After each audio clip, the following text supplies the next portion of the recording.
Defending in chess and reacting to threats is one of the most important elements of the game. At the same time, this is also one of the lesser emphasized parts of the game. Pretty much all players who strive to improve nowadays, you're told to solve a lot of tactics, work through a lot of tactic trainer puzzles, and this tends to focus on making your own offensive moves rather than focusing on any kind of defensive moves. But on the other hand, what if you find yourself in a position in a game where your opponent's the one that's attacking you? For offensive tactics, many players are familiar with the concept of checks, captures, and threats, but what about when you're on the defensive? What different kind of tools do we have available for dealing with an opponent who's threatening us rather than us attacking them? Well, in this video, I'm going to be giving you a framework for how to defend against threats from your opponent. The way that I see it in chess is that there are ultimately 5 main ways to defend or react against a threat that the opponent might pose against us. And this is also assuming in the first place that the threat is an actually real threat and not a kind of pseudo threat that we don't need to worry about. The first way of defending against the threat, the first 3 ways of defending against the threat actually are going to be kind of lumped together in an acronym. The acronym is going to be CPR. It is going to refer to, the C is going to refer to capture, P is going to refer to protect, and then the R is going to refer to retreating or running away. We'll get into examples of each of these in just a moment. There's also going to be a 4th and 5th defensive technique that we'll talk about a little bit later as well. And ultimately, by improving at these different types of defensive techniques, by improving at recognizing what your opponent is trying to do in a position and being aware of their ideas, this will help you to play better games yourself, it'll help you to make less mistakes, and ultimately to win more games. Now, each of the positions we are going to take a look at throughout this video, they all come from a course that I created on Chessable titled Survive and Thrive, How to Blunder Less and Defend Better. It's a course that I think is very good for the topic we're focusing on here, and if you want more information about the course, it'll be in the description. So let's get right into our first example. Let's take a look at that one here. So that's the one we already have on the board. Currently it is black's move, and white did just play the move in this position, pawn from d2 up to d3. So first things first, you always want to think about why the opponent made their most recent move. What was their idea? In this particular case, you could also ask the question of what did this move uncover? And it ends up that when white played the move pawn to d3, it opened up the bishop that's on the c1 square to attack our queen that's on the g5 square. Now in terms of reacting to this threat, first of all you have to recognize that it's a threat in the first place. If you didn't see that your queen was being attacked, that's going to get you into a lot of trouble and you're probably going to lose your queen. But as soon as you do recognize what white's trying to do here, then you have to figure out how you're going to react to it. And because this is the first defensive technique and it starts off with C, as I said earlier, that refers to capturing, is it possible for us to capture the piece or pawn that is doing the threatening or making the attack in the first place? And in this case it is. The bishop on c1 did kind of make this discovered attack towards our queen, but kind of bouncing back towards the bishop is also us just aiming at the bishop. And it ends up that the bishop is undefended on the c1 square, and the best move for black by far is just to simply go ahead and capture the bishop there. We win a piece, we make a check, white's in big trouble here, and black should win the game because we are starting off pretty much ahead a piece at this point. So in terms of reacting to our opponent's threat, we can capture the piece that is doing the attacking in this situation. It is safe to do, and we should go for this capture here. So let's move into our second example that we'll take a look at. And our second example is this one that we have on the board here. So black's most recent move was that there was a bishop on g4 and we had a knight that was on f3, and the bishop just captured the knight that was on the f3 square. And so again, always important to think about why they played their move, what are they trying to do. It ends up here that black has a couple of different threats. The biggest of them is now that the knight on f3 is gone, black is threatening to play the move queen takes h2. It would be a checkmate, and that's obviously something we should not allow. Other than the threat of checkmate, black is also attacking our bishop on e2, our knight on e4. There's a number of things in our position that are being threatened here. Now, in terms of looking for ways to capture one of those pieces that's making the threat, it is very important that we capture the correct piece.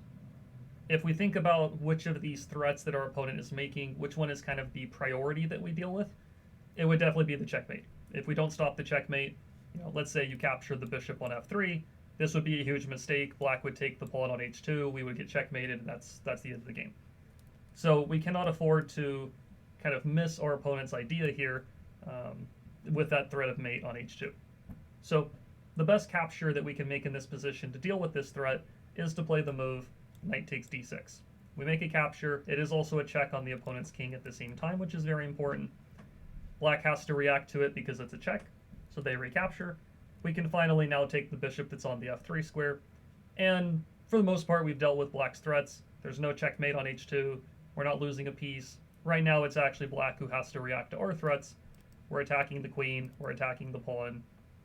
Probably black has to play this move queen to b5 to protect the pawn, and protecting is one of the other defensive techniques we'll talk more about as the video progresses.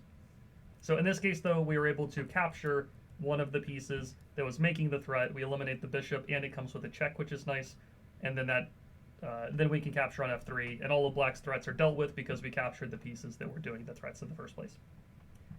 Okay, let's get into our third example. So in this third example here that we have on the board, white has just played the move knight from f3 jumping into the e5 square. And after the knight goes to the e5 square, the threat that white has is to play the move knight takes g6. We would have to recapture, and then the pawn on e6 would be left unprotected. White could take with their queen or with their bishop, and we would end up losing material. There's really no need for us to allow that threat to happen. So in terms of our, again, capture category of defensive technique, we can capture this knight on e5. We can't capture the queen or the bishop or anything like that, but we can capture the knight on e5 so that it cannot take our bishop on g6. Now, we have two different ways we can make the capture. We can take with our knight, or we can take with our bishop. And it is very important when you have multiple moves that are available in a position that you have to do the calculation.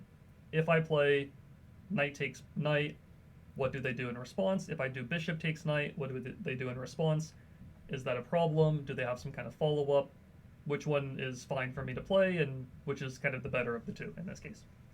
It ends up here that capturing with the knight on e5 would be a big blunder.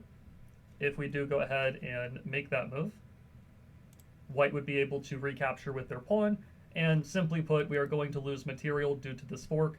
The pawn on e5 is protected by the queen. We lose a piece. That's bad news for us. So we don't want to play knight takes e5. The other option was to play bishop takes e5, and this is the better of the two choices. We do give up the bishop for the knight, which is maybe not an ideal circumstance, but after white recaptures, let's say they play pawn takes e5, we can now move the knight into the center of the board. It was being attacked. In this case, we're kind of running away or retreating. In this case, kind of moving forward, but we're running away from the threat that white just made. And again, we'll talk more about this kind of running away or retreating defensive technique a little bit later. But suffice it to say here that white's threats are dealt with. They could play h5 if they really wanted to. We can retreat once again. The main point here is, though, that we have not lost any material. We didn't lose the e6 pawn. We didn't get ourselves into big trouble. This was the best way for us to defend against the threat. There were other options that might look decent for defending, but it ends up that bishop takes e5 was the best choice that black could make in the starting position. So again, these first three positions have focused on our first defensive technique, which is the C part of CPR, and that is, can I capture the piece or pawn that is doing the threatening or attacking in the first place? And so if that is one of the options that's available, you want to be aware of it. Not always is this going to be the best option, though, or not always is this going to be an available option, which takes us to our second defensive technique, which is going to be the P part of CPR, which is to protect the piece that is being attacked. So let's take a look at our first example for that category. Okay, so in this position here, white has just played the move knight from f3 up to the g5 square, and the threat that white is making with this move is that they are attacking the pawn on f7 two different times. We're only protecting it once with our king that's on e8. It's attacked two times, so there is a superiority of attackers compared to defenders, and so that means that this is a legitimate threat. If white got to take the pawn with the knight, we would get our queen and our rook forked, which would be bad news for us. Even taking with the bishop is not good for us. We would be in check, we would lose a pawn, we'd have to move the king. We don't want to allow either one of those moves to happen. So in this situation, it is possible to capture the piece that is doing the threatening. However, it would not be a good idea for us to do this, because if we played the move queen takes g5, white's bishop is protecting it, we would lose material, and that's a bad situation for us. So we don't want to do that. Capturing the piece does not work in this situation. So the second type of technique in this acronym is the P, which stands for protect. If we can add a second protector or defender to this pawn on f7, then it would make it so that capturing the pawn would not be safe for white to go for it. Now, it is important that you kind of choose the right defender.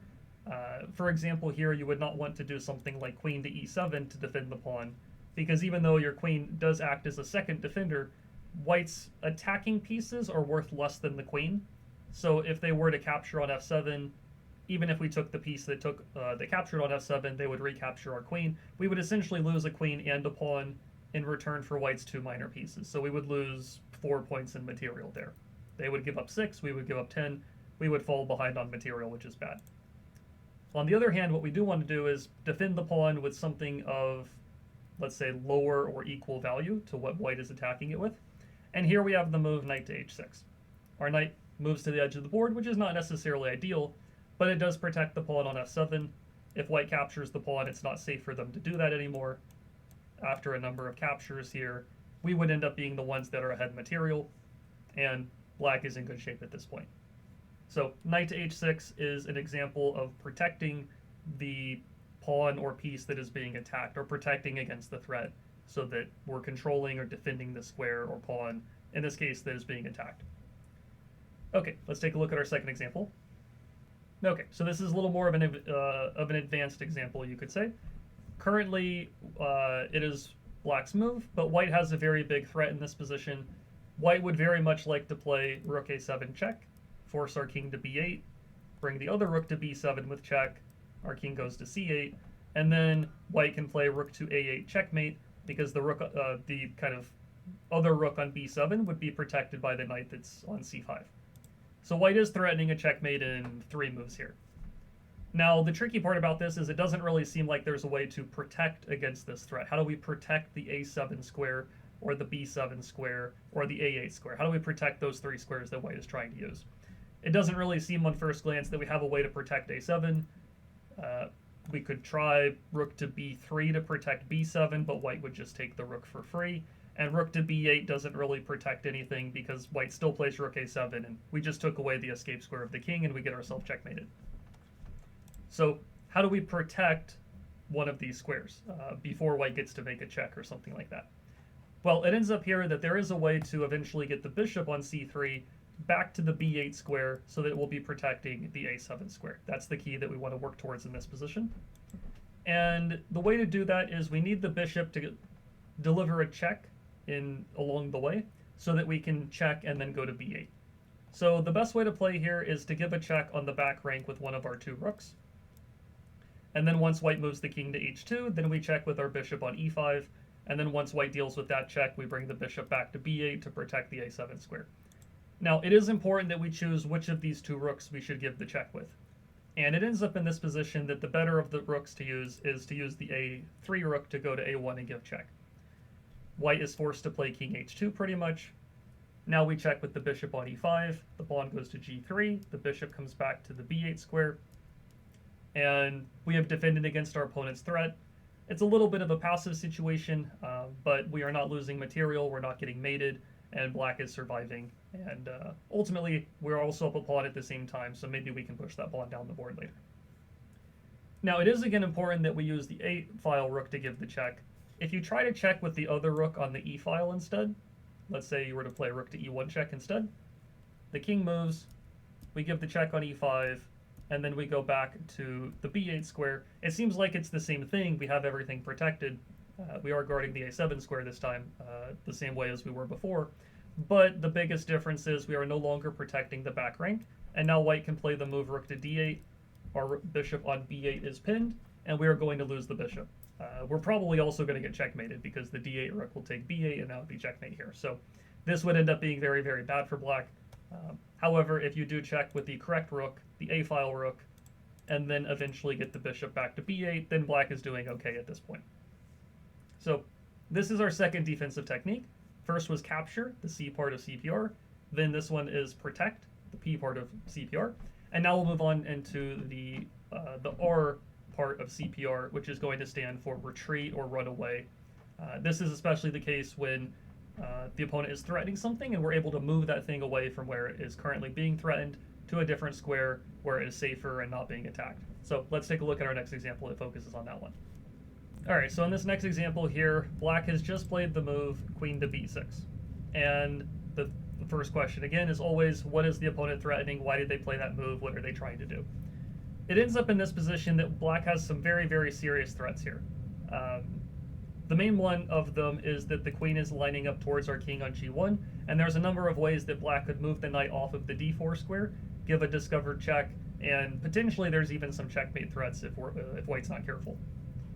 For example, if we did absolutely nothing here, let's say we just passed our move, black could play the move knight to e2, which is a double check from the knight and from the queen.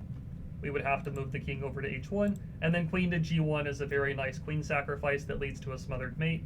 We have to take with the rook because the knight's protecting it, and then knight f2 would just be checkmate. So this is this is black's biggest threat in the position.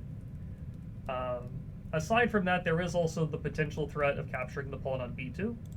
But in terms of the priorities here, it's definitely the line up towards the king that's the biggest problem.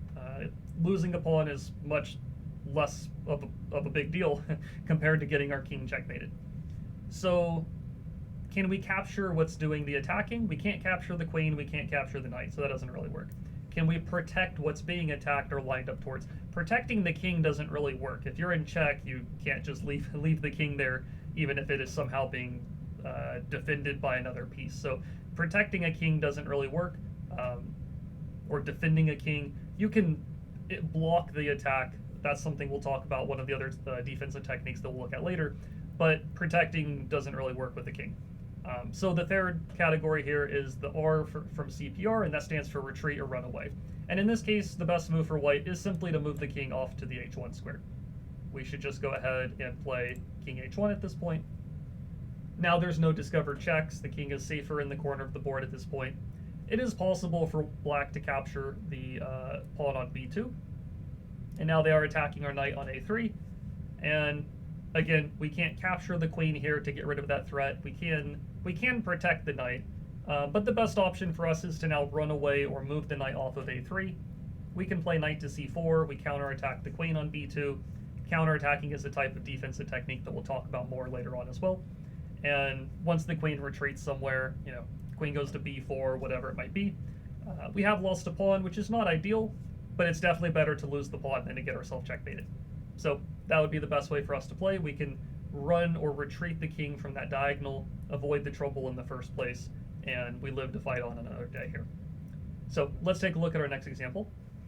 All right, so in our next example here, black has just played the move rook from g2 over to h2.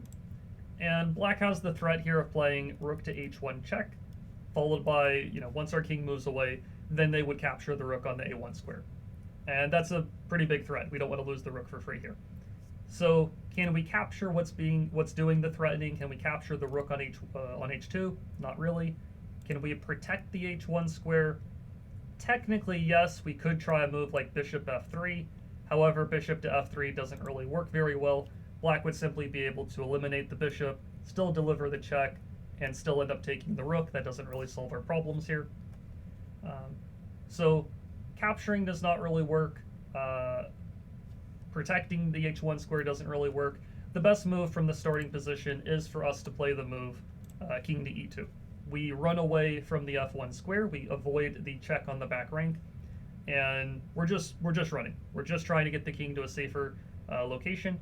It may not seem like it's terribly safe in the center of the board. There's other checks that black can give, but the main point is we're not getting skewered on the first rank and losing our rook that's on the a1 square. Black could follow up with another check. Maybe they play rook to e8 check.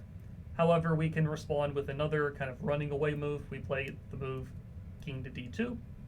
And again, we avoid the back rank, we avoid the first rank so that black cannot check on h1 and win the rook in the corner. I will also point out here really quick that if you try to run away or retreat the a1 rook, so let's say you did something like rook to e1, thinking that you could put the rook on a safer location so that now rook h1 check, after rook h1 you can play king e2. It seems like everything is safe because the rook is protected this time. This doesn't really work so well because black can still make the check on e8, and you're going to get skewered along the e file. Once the king moves away, you lose the rook on e1, and you're still down a full rook, which is very bad. So in this particular case, you have to move the king away from the back rank, and then you want to pretty much stay off the back rank. If black gives another check, run over to the d2 square. And again, you live to fight on another day, you don't lose material. That's the biggest thing that we're seeing in all these positions. Okay, so let's take a look at our next example for this category.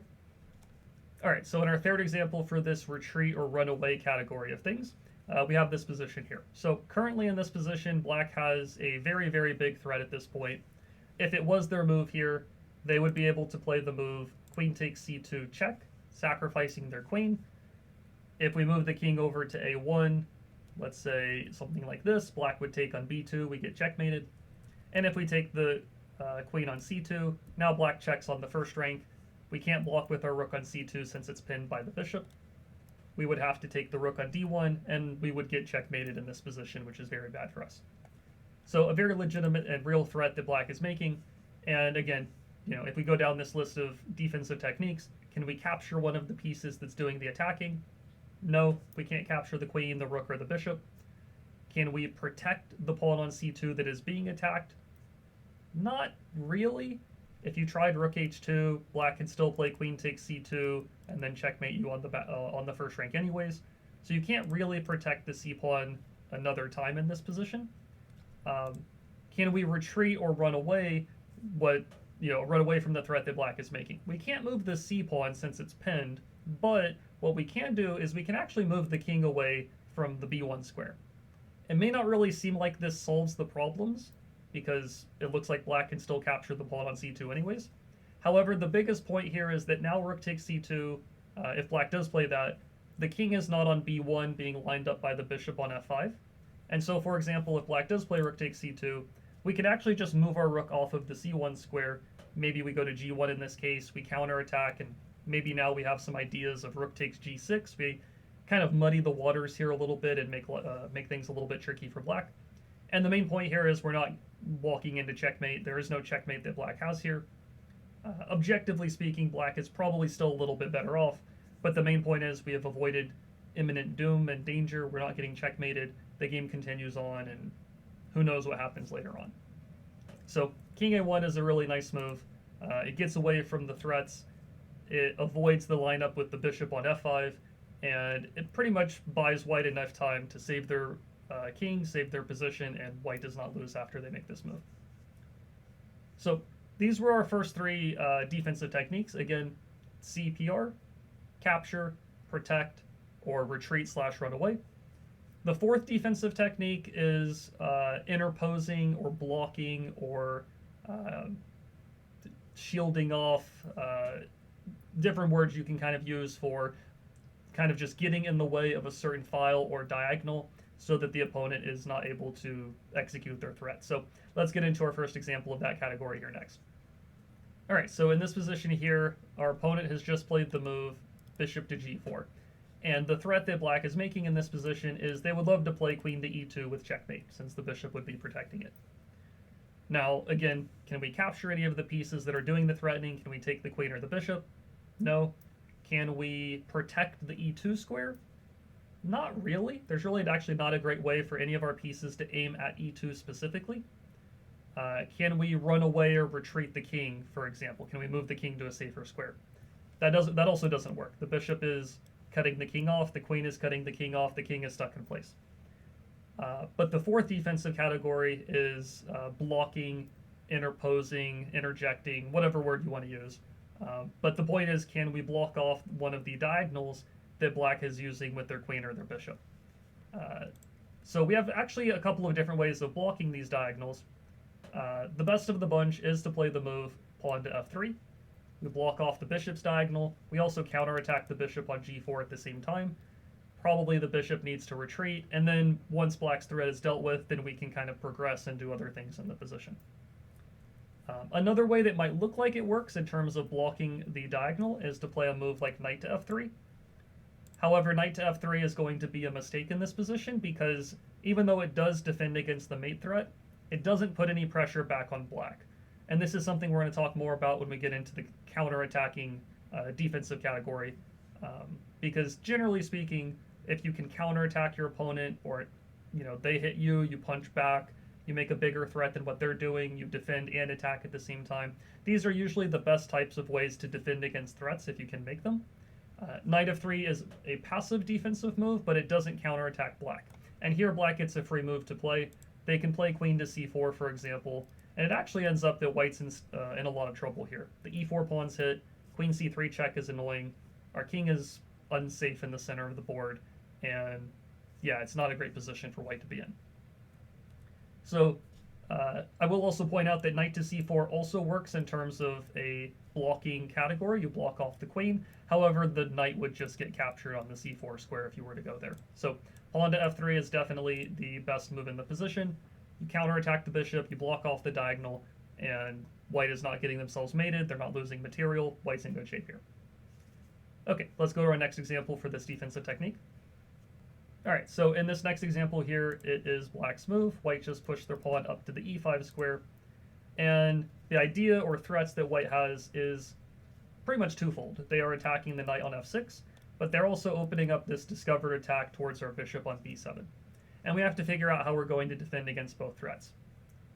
Again, if you want to go down the kind of the list of options, can we capture one of the pieces that's making the threat? It is possible to capture the bishop on f3, and that might seem like a decent move on first glance. However, the problem with bishop takes f3 is that if we make this capture, it is a big mistake.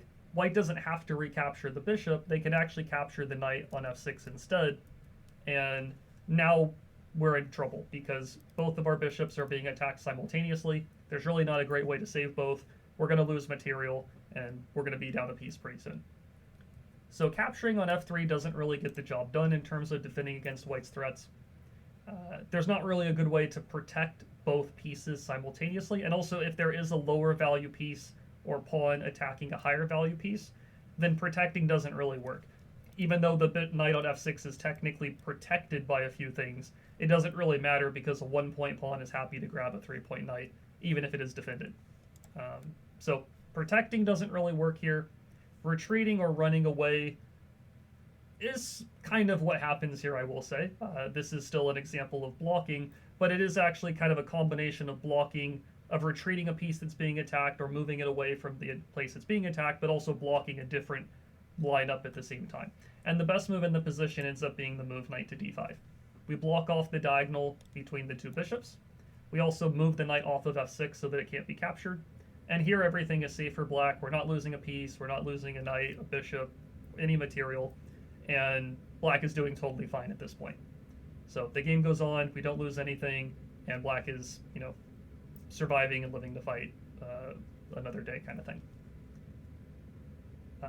So again, it's important that you recognize both threats because you might also think, well, maybe you only see one of the two threats. You see that the knight's hit, for instance, but you don't see that the bishop on b7 is hit. You might make a move like knight to d7 thinking that you're saving the knight, but then you lose the bishop on the b7 square. Or you might try to protect the bishop on the b7 square and then not see that your knight on f6 is being hit. So again, always important to first begin with assessing the opponent's move, what it did, what it changed about the position, and then you can appropriately defend against the threats if they are serious ones that need defense. And in this case, we're blocking or interposing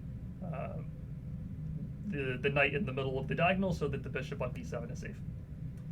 Okay, let's get into our next example. All right, so in this example, this is a bit more of an advanced one.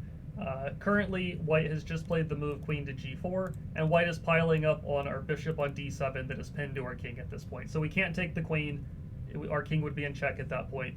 And we have to figure out how we're going to defend against this threat, because the attack on the bishop, if we do nothing, white's going to play queen takes d7 and checkmate us. So we can't capture either one of the pieces doing the attacking. We can't take the queen or the rook. We can protect the bishop. There are a couple of ways to protect the bishop a second time and try to defend that way. I'll just point out real quick that they don't work well. If you try a move like queen to e7, here white can go ahead and play rook takes d7 with check. We take the rook, they play rook to d1. We're now going to lose our queen because the queen is pinned again, and black is going to be behind material with a unsafe king in the center of the board after this. So protecting the bishop doesn't really work in terms of a defensive option. You can't really run away or retreat the bishop. It is pinned, so you can't move it off of the d7 square.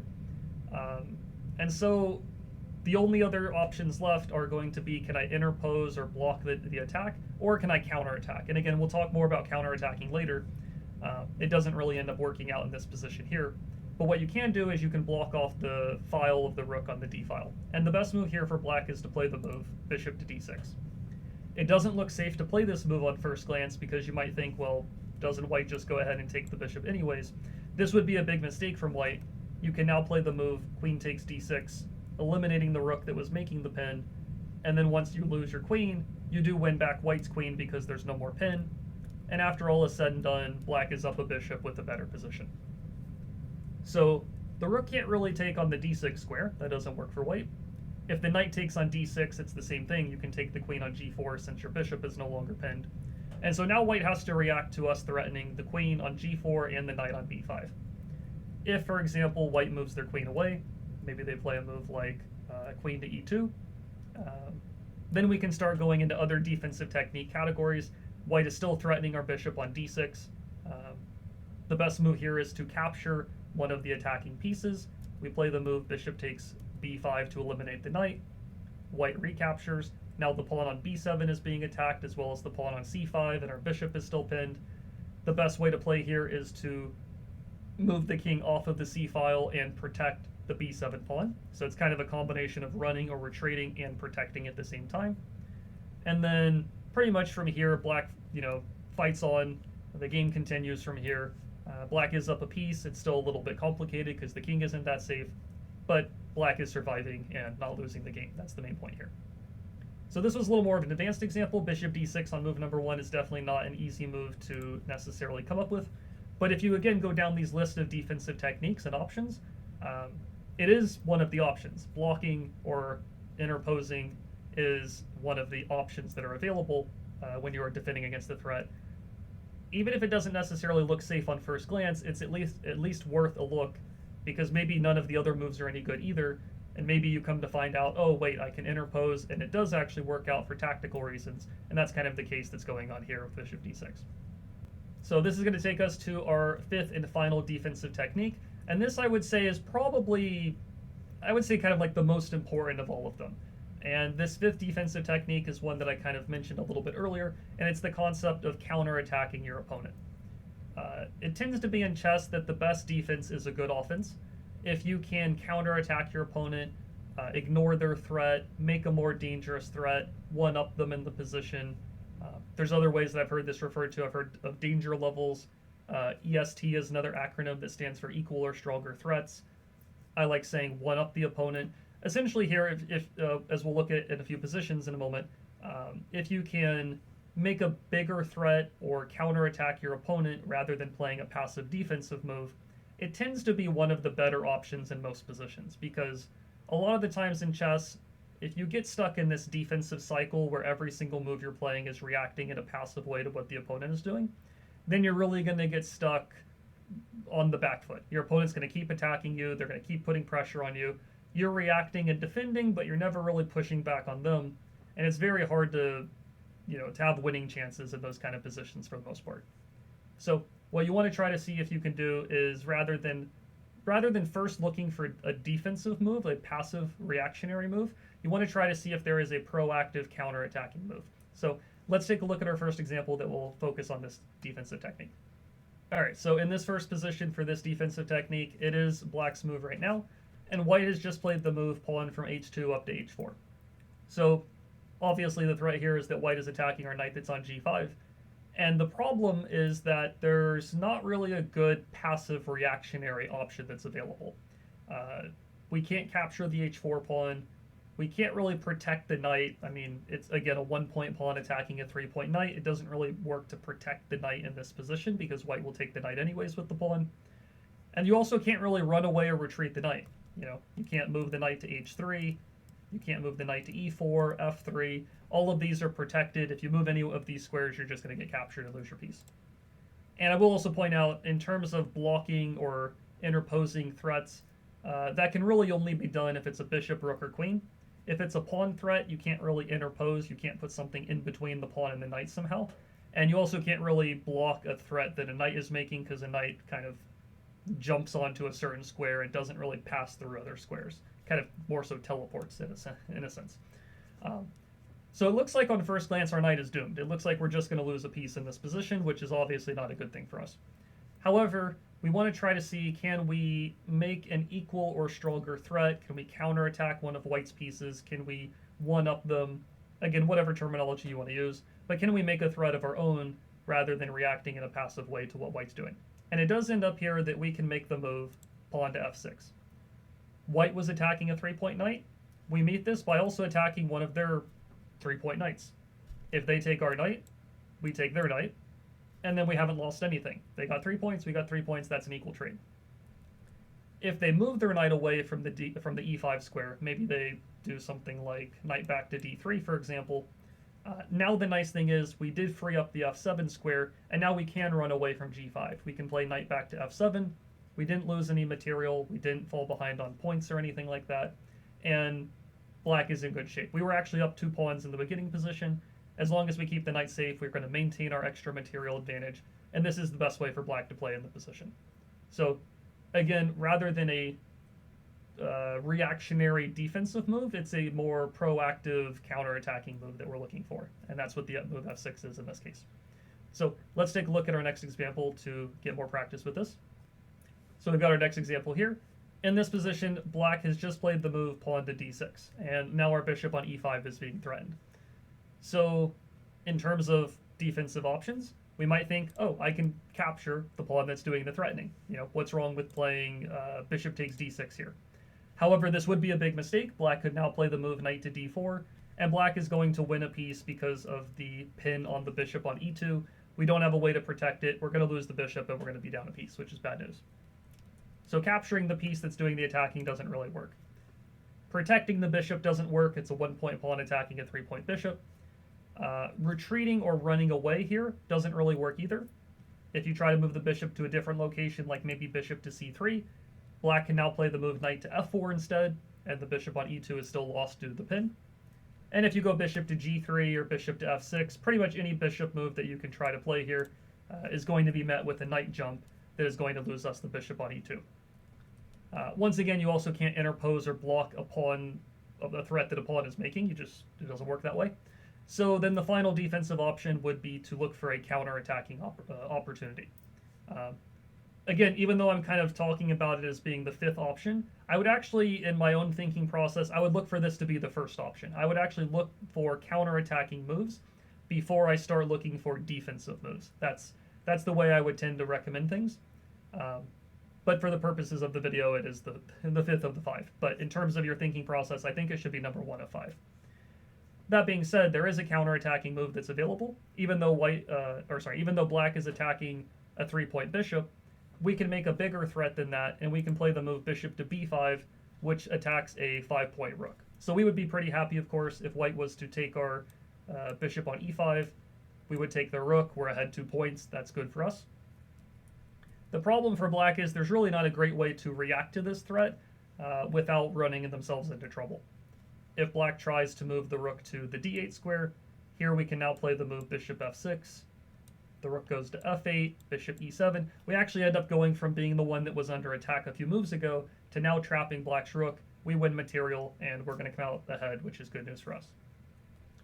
If the rook goes to e7 instead, now we can take on d6, because now we're attacking the rook in the process, and there's no bishop on e2 to be pinned or anything. If the rook goes to f8, we can take the pawn on d6 once again, because there's no more lineup on the e-file. So you can see here where if you gloss over this counter-attacking idea and kind of just focus on defensive reactionary moves, you're going to make a bad move in the position, you're going to lose material and be in bad shape. And I do think this counter-attacking idea, it's definitely not a lot of players' first instinct. You know, a lot of people see, oh, he just pushed a pawn and he hits my bishop. They see that part of things. They don't miss that necessarily. But then their first thoughts are, oh, I got to save the bishop. And they get very hyper-focused on that idea. I got to move the bishop. I got to make sure he doesn't take the bishop. And then they move the bishop somewhere. The knight jumps forward. They lose a piece, and they still get themselves into big trouble. However, if you're focused not only on what the opponent's doing, but also can you make your own threats in the position yourself and try to, let's say, dictate or control the pace of the game, then you might come across the idea of bishop to b5, and then it's actually white who's on the aggressive and winning material here instead of losing material. So let's get into another example to further build on this. Alright, so in this example here, white has just played the move knight to e4 from the g3 square, and it ends up that there are a number of threats that white is making. So first of all, you have to think about why they played this move. Not only is the queen being attacked, but the rook on g1 was also opened up, and now there is the checkmate threat of queen takes g7. So in terms of capturing the piece that's making the threat, it is possible to capture the knight. Not only would that lose your queen, but that would also still get you checkmated on g7. So taking the knight, capturing the attacking piece doesn't really work here. You can protect g7, but you can't really protect g7 and the queen simultaneously. That isn't really possible. If you play g6 in this position, you lose your queen, which is bad news. And if you try to save the queen somehow, even then you're going to get mated on g7 pretty much. You can't really, if you run the queen away, again, you get mated.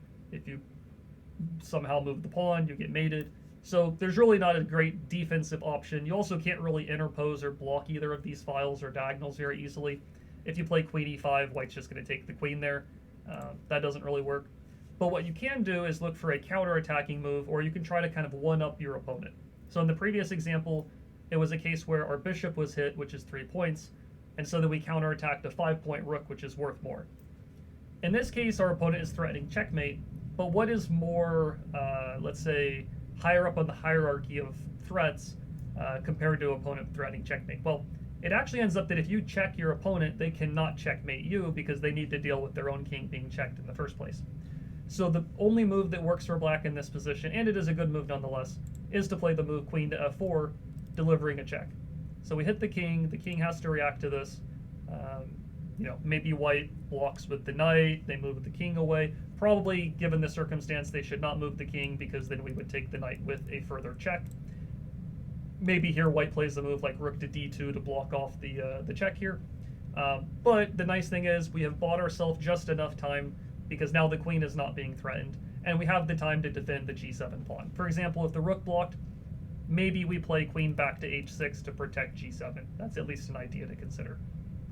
There might be other ways to defend as well. But the main point here is that queen f4 is a check that one-ups or beats out our opponent's threat, and they have to react to what we're doing, which buys us just enough time. It buys us this one move that can be used to defend against the g7 threat without losing the queen in the process.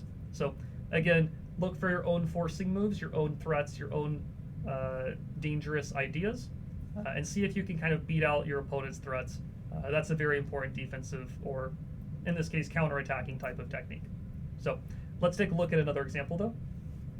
So on this one here, our opponent has just made the move knight to d3, and the threat is pretty clear. The knight on d3 is attacking the rook that's on e1, but aside from the rook being attacked, there are also some lineups that black has from their own rook on e8 to line up towards our queen on e2. So for example, if you tried to, first of all, you can't really capture the knight, right? It's protected by the queen, so capturing doesn't really work. If you tried to protect the rook, again, you're going to lose material if you don't move it. If you do move the rook and try to retreat, let's say you try a move like, let's say, rook to d1, here black can still play the move bishop to g4. They kind of have this double attack on the queen. The queen has to move away. We lose the rook. That's bad news for us. And if you try to move the rook to the f1 square instead, that ends up even worse. Black still plays bishop g4, and it ends up that your queen is actually just lost at this point. You can't block both of the attacks at the same time, and there's no safe square to move the queen to. So you would actually just lose your queen here, which is bad. So in terms of passive reactions, there's not really a passive way to defend against the threat that we're happy with. So we need to look for offensive reactions. Can I counterattack or attack something of black's that's worth more than the rook? And it ends up that the best move here is to play the move bishop to e4. We fork the queen, we hit the knight on d3 at the same time. If the queen moves, we take the knight, that's great for us. If the knight moves, we take the queen, that's also pretty good. It ends up that black's best attempt, let's say, to muddy the waters is to make their own counterattacking move. They can play knight f4 and counterattack our queen, taking advantage of the fact that the pawn on g3 is pinned. But the nice thing about all of this is that white is going to come out ahead material if they calculate correctly. White should take the queen, black gets our queen, we take the knight, they take the bishop, we take the bishop on e6, and white comes out of everything here with an extra piece, which is clearly good for them in this position. So again, none of the passive reactionary moves really worked in this starting position. It requires a offensive reaction to get the job done, to defend against our opponent's threats, and that's where bishop e4 comes into play. So let's go to another example. We'll keep building on all of these ideas. All right, so this is our final example for this video. Here it is white's move. Black has just made the move rook to e8, and they are pinning our queen to our king, which is not a good thing. This is clearly a bad situation for us. We can't really capture the rook. If we did, of course, black would recapture. You can't really protect the queen. It wouldn't matter. The 5-point rook would still take the 9-point queen. You can't really run away from the threat because you're pinned. You can interpose or block with bishop e6, but black would still take the bishop and you're still losing material. So none of the defensive reactionary options really work. But what about our own forcing moves? What about our own checks, captures, and threats? It ends up here that we can beat out black's threat or make a more dangerous idea by playing the move bishop takes f7 with check. Black has to react to the check. They don't have time to take the queen.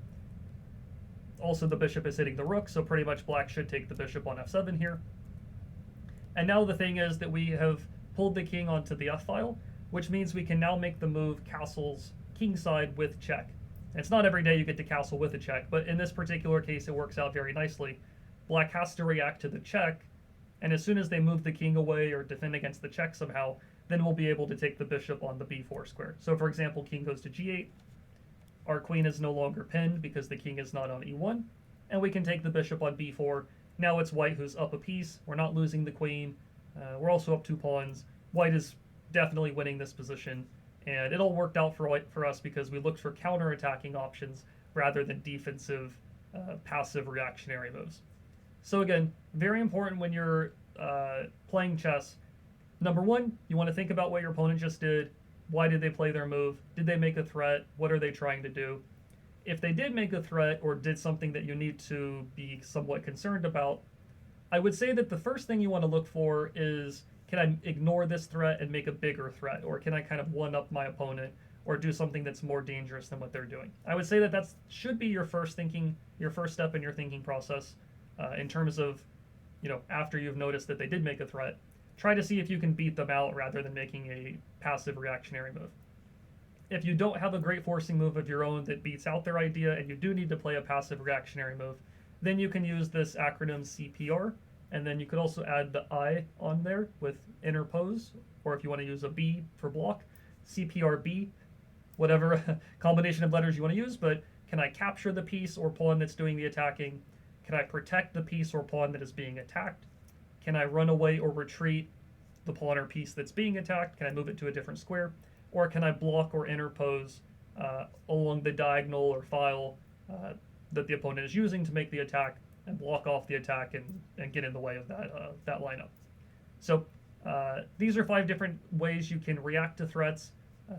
Very important to be able to play not only your own good moves and positions and your own tactics. Obviously, that's a lot of the fun of chess, is winning material yourself and punishing your opponent, getting nice tactics and checkmates and stuff like that. But very, very important along the way is reacting to opponents' threats at the same time.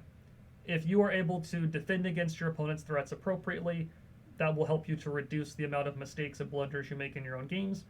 And if you make less mistakes than your opponent, on average, you're going to win more games, especially if you make less mistakes than them and you also punish their mistakes at the same time. That's going to lead to you having a very high win rate, winning tons of games. Because especially at a lot of levels of chess, it really is all about who makes less mistakes than the other guy. As players improve and increase their skills and rating, then it becomes a bit more strategic and a bit more focused on planning and different things like that.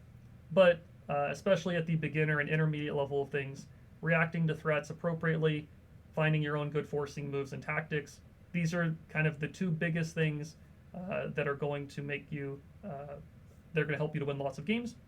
Hopefully this video has introduced some ideas to keep in mind in your own games that you'll think about. That's going to do it for me though. If you're interested in checking out more videos on chess improvement, there's going to be a playlist to the left of the left side of the video here.